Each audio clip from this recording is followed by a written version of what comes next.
బీసీలు న్యాయమూర్తులుగా పనికిరారని బహిరంగ లేఖ రాసిన హీన చరిత్ర చంద్రబాబుదని రాజ్యసభ సభ్యులు పిల్లి సుభాష్ చంద్రబోస్ అన్నారు.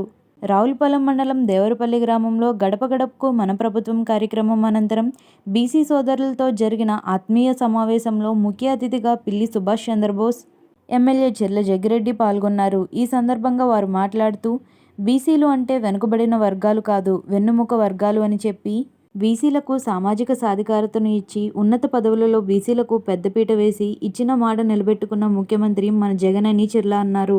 ఎస్సీ, ఎస్టీ, బీసీ, మైనారిటీ వర్గాలకు అర్హులైన వారందరికీ సంక్షేమ పథకాల ద్వారా అత్యంత లబ్ధి చేకూర్చడం జరిగిందని, గత ప్రభుత్వంలో కనీసం సంక్షేమానికి నోచుకోలేని బీసీలకు మన జగనన్న అన్ని రకాల సంక్షేమాన్ని అందించారని పేర్కొన్నారు. బీసీలు న్యాయమూర్తులుగా పనికిరారని లేఖ రాసిన ఘనత చంద్రబాబుదని, ఈ విషయాన్ని పార్లమెంట్లో కూడా తాను ప్రస్తావిస్తే సభికులు అందరూ ఆశ్చర్యపోయారని బోస్ అన్నారు. ఈ కార్యక్రమంలో దేవరపల్లి గ్రామ ప్రజలు, వైఎస్ఆర్ కాంగ్రెస్ పార్టీ నాయకులు, కార్యకర్తలు, అభిమానులు, ప్రజాప్రతినిధులు అధిక సంఖ్యలో పాల్గొన్నారు. బోస్ గారికి ప్రత్యేకమైన ధన్యవాదాలు తెలియజేస్తూ, మరి ఏదైతే నా తండ్రి డాక్టర్ చెర్ల సోమసుందర్ గారికి ముఖ్యంగా ఈ దేవరపల్లితో మరి చాలా చక్కటి సంబంధాలు ఉండేవి. ఏదైతే ఆయన రాజకీయాల్లో మొట్టమొదటి పోటీ చేసిన తరుణంలో ఆయన్ని అండగా దండగా ఉన్నటువంటి గ్రామాల్లో దేవరపల్లి కూడా ఒకటని చెప్పి సందర్భంగా మనం చేస్తూ ఉన్నాం. మరి అలాగే తదుపరి వచ్చిన రాజకీయాల్లో మరి నన్ను కూడా వాళ్ళు ఆదరించి 3 సార్లు శాసనసభ్యులుగా మరి చేసిన తరుణంలో ఇవాళ మన బోస్ గారి యొక్క అమృత హస్తాలతో ఏదైతే ఎంతో కాలం నుంచి పెండింగ్ ఉన్నటువంటి మట్టలు తప్పించి వచ్చేటువంటి రోడ్డు కానీ, అలాగే కొత్తపల్లి నుంచి పోజారపల్లి వరకు వెళ్ళేటువంటి రోడ్లని 60 లక్షల రూపాయలతో మనం శంకుస్థాపన చేసుకోవడం జరిగింది. అలాగే తిమ్మపదొడ్డిలో 1,20,00,000 రూపాయలతో వాటర్ ట్యాంక్ కట్టి దాని నీటిని అందరికీ కూడా ఇచ్చే విధంగా 1,20,00,000 రూపాయలు దానికి, అలాగే మరి ఏదైతే 40 లక్షల రూపాయలు జగన్మోహన్ గారు ఇచ్చినటువంటి మరి గడపడికి వైఎస్ఆర్లో వచ్చిన 40 లక్షల రూపాయల రోడ్లు ఇవాళ మనం మంజూరు చేసుకుని, అలాగే బోస్ గారి యొక్క సువర్ణ హస్తాలతో 21,80,000 రూపాయలతో నేడు ఒక రైతు భరోసా కేంద్రాన్ని ఈ దేవరపల్లి గ్రామంలో మనం మరి ప్రారంభించుకున్నామని చెప్పి సందర్భంగా మీ అందరికీ మనవి చేస్తూ ఉన్నా. మొత్తం కలిసి 2,46,00,000 రూపాయలు ఈ రోజున దేవరపల్లి గ్రామంలో మన అభివృద్ధి సంక్షేమ కార్యక్రమాలని బోస్ గారి చేతుల మీద చేసుకున్నామని చెప్పి సందర్భంగా తెలియజేస్తూ ఉన్నా. ఇవే కాదు, ఎప్పటివరకు సుమారు 50 కోట్ల రూపాయలు ఈ గ్రామంలో ఇస్తే 38 కోట్ల రూపాయలు మరి గతంలో ఇక్కడ ఉన్నటువంటి నాన్ డిబిటీ ద్వారా, అంటే ఆశ్రమ స్కీమ్ ద్వారా, లేదా అమ్మఒడి ద్వారా, లేదా కాపునేస్తున్న డబ్బు ద్వారా, అలాగే అందరికీ మరి కార్యక్రమాలు 38 కోట్ల రూపాయలు ఇస్తే సుమారు 12,80,00,000 రూపాయలు మరి ఈ రోజున అభివృద్ధి సంక్షేమ కార్యక్రమాలకి ఈ దేవరపల్లి గ్రామంలో 50 కోట్ల రూపాయలు మరి ఇప్పటికు ఖర్చు చేయగలిగామని కూడా ఈ సందర్భంగా మీకు మనవి చేస్తూ ఉన్నా. ముఖ్యంగా మరి ఈ రోజు రాజకీయాలు చేయాలంటే మాటలు కాదు.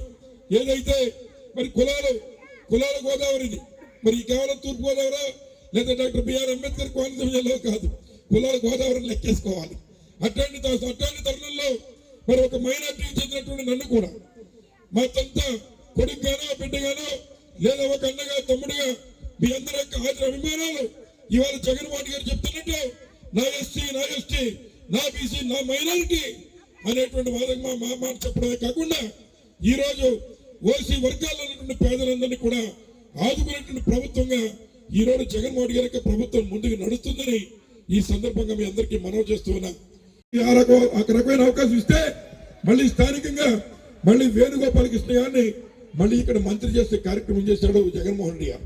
మరి ఈ రకంగా ఈ రోజున ఎన్నికలు వస్తున్న తరుణంలో ఇప్పుడు కూడా ఓటు బ్యాంక్ ఉపయోగించుకొని చూస్తున్న పార్టీలు ఇవాళ వైఎస్ఆర్ ని ఆదర్శంగా తీసుకుని మీరు ఎన్ని టికెట్లు బీసీలకు ఇస్తారో చెప్పాలని చెప్పి కూడా ఈ సందర్భంగా మనం చేస్తూ ఉన్నాం.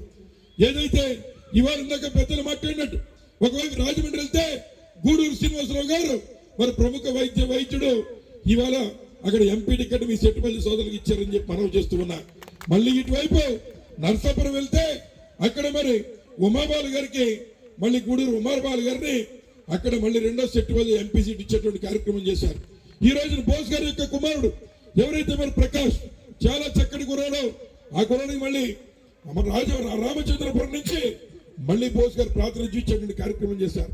అక్కడున్న వేణుగోపాల కృష్ణ తీసుకెళ్లి రాజమండ్రిలో మళ్ళీ అక్కడ ఇంకోటి ఇచ్చే కార్యక్రమం.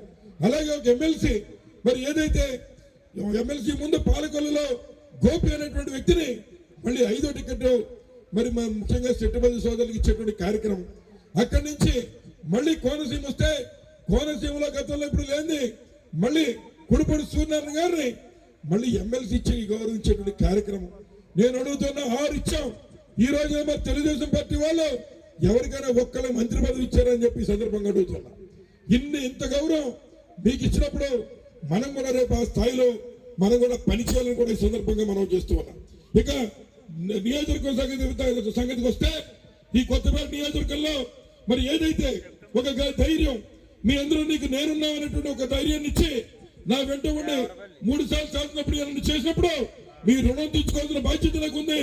అందుకే 40 సంవత్సరాల్లో ఒక్క బీసీ కూడా అడుగు పెట్టినటువంటి మార్కెట్ యార్డ్లో ఇక్కడున్న రెడ్డి సుబ్రహ్మణ్య రవిదేవి గారిని తీసుకెళ్లి ఎవరేమనుకున్నా కూర్చోబెట్టే కార్యక్రమం చేశా. అలాగే ఆలమూరులో ఒక మార్కెట్ యార్డ్ వస్తే యనమల నాగేశ్వరరావు గారిని మళ్ళీ అక్కడ కూర్చోబెట్టే కార్యక్రమం చేశాను మనం చేస్తూ ఉన్నాం. ఈ రెండే కాదు, ఇక గౌడ సోదరులకు వస్తే ఈ రోజు ఇక్కడ కొత్తపేట వెళ్తే గంగాధర్ కనిపిస్తూ ఉన్నాడు, రాజమండ్రి వెళ్తే మార్గాని భరత్ కనిపిస్తూ ఉన్నాడు, విజయవాడ వెళ్తే మరి జోగి రమేష్ గారు కనిపిస్తూ ఉన్నారు. ఇట్లా అందరికీ మరి ఎవరైతే ఎస్సీల నుంచి మళ్ళీ ఉన్నటువంటి విశ్వరూప్ గారు, అలాగే ఇక్కడ మన అమడా చైర్మన్ గా మన నియోజకవర్గం నుంచి Amalapuram urban development authority chairman గా మళ్ళీ గొల్లపల్లి డేవిడ్ గారు, స్థానికంగా మన వెంకట్రావుని, ఇట్లా ఎవరైతే అణగారిన వర్గాలు ఉన్నటువంటి వారికి రాజ్యాధికారం ఇచ్చిన ఏకైక పార్టీ వైఎస్ఆర్ కాంగ్రెస్ పార్టీ అని చెప్పి సందర్భంగా మనం చేస్తూ ఉన్నాం. అంతకుముందు తెలుగుదేశం పార్టీ నుంచి ముఖ్యంగా బీసీలంతా రాజారెడ్డి ఉండేటువంటి పరిస్థితి. కానీ ఆ రోజున ఏదైతే ఈ మండలంలో ఒక హోరావరి యుద్ధం నడిచి అందులో టీవీ సత్యనారాయణ గారు గెలిచారు, అప్పటి నుంచి కొంత బీసీ వర్గాల్లో ఇబ్బంది ఏర్పడినమాట వాస్తవం. నాకు మన జడ్పీటీసీ అవకాశం వచ్చినప్పుడు నాకు వేదిక మీద ఉన్నటువంటి అప్పర్ విజయ నాకే ఉన్నాడు, వెంకటేశ్వర నాతో ఉన్నారు, రావులపాలెం ఉన్నటువంటి బొక్క ప్రసాద్ నాతో ఉన్నాడు, ఇంకా చాలా మంది కోట చెల్లయ్య గారు ఉన్నారు. వీళ్ళందరూ క్యాండిడేట్లే. కానీ గతంలో ఒక తప్పు జరిగింది కుడిపడి వారి కుటుంబంలో. మరి అప్పుడేమో మావే డైరెక్ట్ ఎలక్షన్ గెలిచారు, ఆ బాధ ఉంది, దాన్ని సరిచేయాలి. గతంలో దాన్ని సరిచేస్తూ మళ్ళీ జడ్పీటీసీగా కుడిపడి సీన్ని తీసుకొచ్చి ఈ జిల్లాలోనే 2వ హైయెస్ట్ మెజార్టీతో జడ్పీటీసీగా గెలిపించుకున్నారని చెప్పి సందర్భంగా మనం చేస్తూ ఉన్నాం. మరి ఇన్ని కార్యక్రమాలు మనం చేస్తుంటే ఈ రోజున తెలుగుదేశం పార్టీ నాయకుల చేత కూడా జయహో బీసీ అనేటువంటి మాట చెప్పకపోతే మీ యొక్క సీట్లు కాలుతాయనేటువంటి మాట జగన్మోహన్ రెడ్డి గారు 5-6 సీట్లు ఇచ్చి వారికి ఒక అల్టిమేటం పంపించాడని చెప్పి సందర్భంగా మీ అందరికీ మనం చేస్తూ ఉన్నాం. మరి ఈ రకంగా జరుగుతున్నప్పుడు మనం కూడా రాబోయేటువంటి కాలంలో ఎవరైతే మనకు గౌరవించి మనం ఉన్నామని గుర్తించి ఈ రోజున అన్ని సంక్షేమ కార్యక్రమాలు గణపదాలు కూడా మన ఇంటికి ఇచ్చి మరి మన గౌరవాన్ని నిలబెడుతున్నప్పుడు మనం కూడా మరి ఇక్కడ గౌరవాన్ని తిరిగి ఇచ్చే విధంగా ఉండాలని ఈ సందర్భంగా మీ అందరికీ మనం చేస్తాం. మరి ఈ రకంగా మరి కార్యక్రమాలు చేస్తున్నప్పుడు మరి మన మీద ఉన్నటువంటి అపోజిషన్ వాళ్ళు చేస్తున్న ప్రచారాలు ఏదైతే బండారు సత్యేంద్రరావు గారు మరి ఎన్నో మాటలు చెప్తూ ఉన్నారు. నేను ఎక్కువ మాట్లాడను కానీ మరి ఆయన సూటిగా ఒకటి అడుగుతున్నా, ఈ నియోజకవర్గంలో పేద ప్రజానీకం వారికి ఇంట్లో పిల్లలకు ఉద్యోగాలు కావాలని చెప్పి మీ దగ్గరికి వస్తే షిఫ్ట్ ఆపరేటర్ పేరుతో 8-10 లక్షలకి అమ్మేసే కార్యక్రమం మీరు చేస్తూ ఉంటే ఇవాళ నేను ఏదైతే రావులపాలెంలో మరి ఎవరైతే పితాల సీను మొన్న చనిపోయాడు, పాపం చనిపోయిన కుటుంబంలో వారి అబ్బాయిని ₹1 కూడా తీసుకోకుండా షిఫ్ట్ ఆపరేటర్ గా పెడుతున్నారని చెప్పి సందర్భంగా మనం చేస్తూ ఉన్నాం. అలాగే ఎస్సీ వర్గాల్లో ఉన్నటువంటి వారిని, ఒక నాయపేమల వర్గంలో ఉన్నటువంటి వారిని, అలాగే అనేక మందిని కేవలం ఉన్నటువంటి పేదవారు వారి కుటుంబ ఆర్థిక పరిస్థితి చూసి అటువంటి వారికి ఉద్యోగాలు ఇచ్చే కార్యక్రమం మనం చేస్తూ ఉంటే ఇవాళ షిఫ్ట్ ఆపరేటర్లు సైతం అమ్ముకునే కార్యక్రమం వారు చేస్తున్నారని చెప్పి సందర్భంగా మనం చేస్తూ ఉన్నాం. ఇక చంపా వీరభద్ర ట్రస్ట్ మీ అందరికీ తెలుసు. మరి బండారు సత్యేంద్ర గారు నేను మొన్న సవాల్ విసిరాను, ఎవరిని నా మీద ఏదో ఆరోపణలు చేస్తున్నారు, మీరు నిరూపిస్తే నేను రాజకీయంగా పోటీ చేయడం మానేస్తా.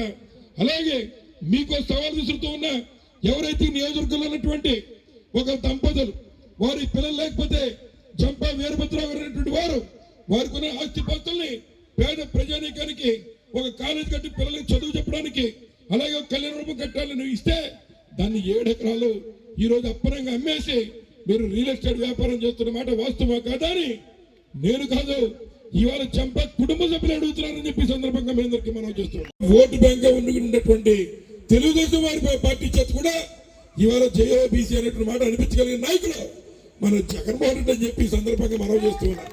ఎందుకు ఈ మాట చెప్తున్నానంటే గతంలో బీసీలు అంటే కేవలం ఓటు వేసేటువంటి యంత్రాలు మాత్రమే, వారిని కేవలం ఓటు బ్యాంక్ వాడుకునే కార్యక్రమాలు జరిగేవి. ఎందుకు ఈ మాట చెప్తున్నానంటే ఒక్కసారి ఈ కోనసీమ తీసుకోండి, ఈ అంబేద్కర్ కోనసీమ జిల్లాను తీసుకుంటే మరి ఆ రోజు కాంగ్రెస్ పార్టీ ఉన్నప్పుడు మొట్టమొదటిగా ఇక్కడ ఉన్నటువంటి నాయకుడు ఎవరైతే మరి కుడిపూడి ప్రభాకర్ రావు గారు ఒకరు మంత్రిగా ఉండేవారు కాంగ్రెస్ పార్టీలో. తదుపరి వచ్చే తెలుగుదేశం పార్టీ 9 సంవత్సరాల అధికారంలో ఉంటే ఒక్కసారి చెట్టు బలిచేది కనీసం బ్యాటరీ నచ్చుదామన్నా కూడా ఎక్కడ కనిపించేవారు కాదు. మీరు ఎవరిలో వస్తాను నేను కూడా నచ్చుతాను. ఎక్కడ ఈ కోనసీమలో ఒక్కళ్ళు కూడా చెట్టు బలిజీ నుంచి 9 సంవత్సరాల్లో చెట్టు బలిజీలకి అనేది కంటికి కూడా ఈ తెలుగుదేశం పార్టీ కనిపించలేదని చెప్పి సందర్భంగా మనం చేస్తున్నా. మరి రాంబాబు నవ్వుతూ ఉన్నాడు, కేవలం చెట్టు బలిజీలే కాదు గౌడాలు ఎవరో కనిపించలేదు. అక్కడి తోటల్లో మళ్ళీ జగన్ మళ్ళీ రాజశేఖర్ గారు వచ్చారు. రాజశేఖర్ గారు వచ్చినప్పుడు మళ్ళీ కుడిపూడి ప్రభాకర్ గారి తర్వాత ఈ వేదిక మీద ఉన్నటువంటి గౌరవనీయులు పిల్లి సుభాష్ చంద్రబోస్ గారిని మళ్ళీ రాజశేఖర్ గారు చెట్టుబల్లి అనేది గుర్తించి ఆయన్ని మరి బయటికి తీసుకొచ్చే కార్యక్రమం చేశామని మనం చేస్తూ ఉన్నాం. తదుపరి ఇందాక పెద్దలు చెప్పినట్టు నేనే ఒక ప్రత్యక్ష సాక్షిని. కిరణ్ కుమార్ రెడ్డి గారు బోస్ గారు నన్ను పిలిచారు, నేను పక్కనే ఉన్నాం. బోస్ గారు మీరు గారు జగన్ గారు వెళ్ళడం వీల్లేదని చెప్తే బోస్ గారు చెప్పిన మాట ఒకటి, నేను ఇంకా ఇప్పుడు ఎక్సమలేను, ఆయన మంత్రి పదవిలో ఉన్నారు, నేను రాజశేఖర్ గారి కుటుంబంతోనే ఉంటాను తప్ప ఈ మంత్రి పదవి నాకు ఎక్కువ కాదనే మాట చెప్పి అక్కడే తేల్చి బయటకు వచ్చి జగన్మోహన్ గారితో ప్రయాణం చేసిన వ్యక్తి నీతున్న చెట్టుబడియే పిల్లి సుభాష్ చంద్రబోస్ అని చెప్పి సందర్భంగా తెలియజేస్తూ ఉన్నా. చాలా మంది నాయకులు ఉంటారు, కానీ నీతున్నటువంటి నాయకుడు మరి పిల్లి సుభాష్ చంద్రబోస్ గారు అని చెప్పి సందర్భంగా తెలియజేస్తూ ఉన్నా. మరి అలాగే మరి ఏదైతే బోస్ గారి తర్వాత మరి ఏదైతే చంద్రబాబు నాయుడు గారు మళ్ళీ రాజశేఖర్ గారు వచ్చిన తర్వాత మళ్ళీ పితాన్ సత్యనారాయణ గారు కూడా అవకాశం ఇచ్చారు. మరి మన ఎవరు రాజశేఖర్ గారు ఆ తదుపరి ఆయన చనిపోయిన తర్వాత మళ్ళీ చంద్రబాబు నాయుడు గారు వచ్చారు, మళ్ళీ 5 సంవత్సరాలు చేశాడు. 2009 నుంచి ఆయన మళ్ళీ ఎవరిని దరిదాపులు కూడా రానలేదు. మన జిల్లాలో ఒక్కళ్ళు కూడా మళ్ళీ మంత్రిగా వచ్చిన దాఖలాలు ఎక్కడ కనిపించలేదు. మళ్ళీ జగన్మోహన్ గారు ముఖ్యమంత్రి అయిన తర్వాత ఈరోజు ఏదైతే ఢిల్లీ గడ్డ మీద ఒక సెట్టు మల్లిని తీసుకెళ్లి రాజ్యసభలో కూర్చోబెట్టిన నాయకుడు జగన్మోహన్ రెడ్డి గారు అని చెప్పి సందర్భంగా మనం చేస్తూ ఉన్నాం. ఈ నియోజకవర్గంలో దొంగెవరో దొరవడో ప్రజలకే తెలుసు అని చెప్పి సందర్భంగా మనం చేస్తూ ఉన్నాం. ఆయన మాట్లాడారు, అసలు ట్రస్ట్ చేయలేదని చెప్తున్నాడు. ఆయన సంవత్సరాలతో మరి ఏదైతే అక్కడ టీటీడీ కళ్యాణ మండపం కడితే దానికి చంపా ట్రస్ట్ అని పేరు రాసి ఈయన ఓపెనింగ్ చేసి దాత కాశ్యం కళ్యాణ మండపం కట్టడం. కాబట్టి తిరుపతి దేవస్థానం వెంకటేశ్వరం కట్టిన కళ్యాణ మండపం ఆయన ఖాతాలో వేసా భూమి అమ్మేశాడని చెప్పి సందర్భంగా మనం చేస్తున్నాం. 1 కాదు 2 కాదు 7 ఎకరాల భూమి 8 లక్షల చొప్పున ఇవాళ అమ్మేసే కార్యక్రమం చేస్తున్నారు. దానికి నేనే కాదు ఆ కుటుంబ సభ్యులు అడిగిన దానికి ఇవాళ పత్రికా విలేకరులు వెళ్తే వారికి ఇంటర్వ్యూ ఇస్తే ఇది అడుగుతారేమో పైనేసి తప్పించి తిరుగుతున్న దొంగ బండారు సత్యేంద్రరావు గారు అని చెప్పి సందర్భంగా మనం చేస్తున్నాం. అలాగే ఎక్కువ విషయం ఏదైతే తన శక్తికి మించి తన కానీ ఇంకా ఇతర పెద్దలు కానీ గతంలో తన జడ్పీటీసీలో కళ్యాణ మండపం కడితే మరి డబ్బేమో జడ్పీటీసీది పేరేమో సత్యేంద్రరావు గారు అని చెప్పి మనం చేస్తూ ఉన్నాం. అట్లాంటి కళ్యాణ మండపానికి మళ్ళీ రిపేర్ అవసరం అవుతుందని చెప్తున్నాడు. తప్పనిసరిగా దాన్ని కూడా మళ్ళీ 7 లక్షల రూపాయలు ఇచ్చి దాన్ని కూడా మీకు అందుబాటులో తీసుకొస్తామని చెప్పి సభాముఖం అందరికీ మనం చేస్తూ ఉన్నాం. మరి అలాగే ఏదైతే ఆఖరిగా చెప్పే మాట మరి ఏదైతే రేపు ఎన్నికలకు వెళ్ళబోతున్నాం, ఎన్నిక వెళ్తున్న తరుణంలో జగన్మోహన్ రెడ్డి గారు మీకు ఇచ్చిన గౌరవం ఏంటో ఇప్పుడే మీ అందరికీ చెప్పాను. కాబట్టి అనేక రకాలుగా ఉన్నటువంటి వారు రేపు అధికారంలోకి రావడం కోసం మేకవన్న పుల్లు వచ్చి రకరకాల కథలు చెప్పి అధికారంలో రావడానికి ప్రయత్నం చేస్తారు.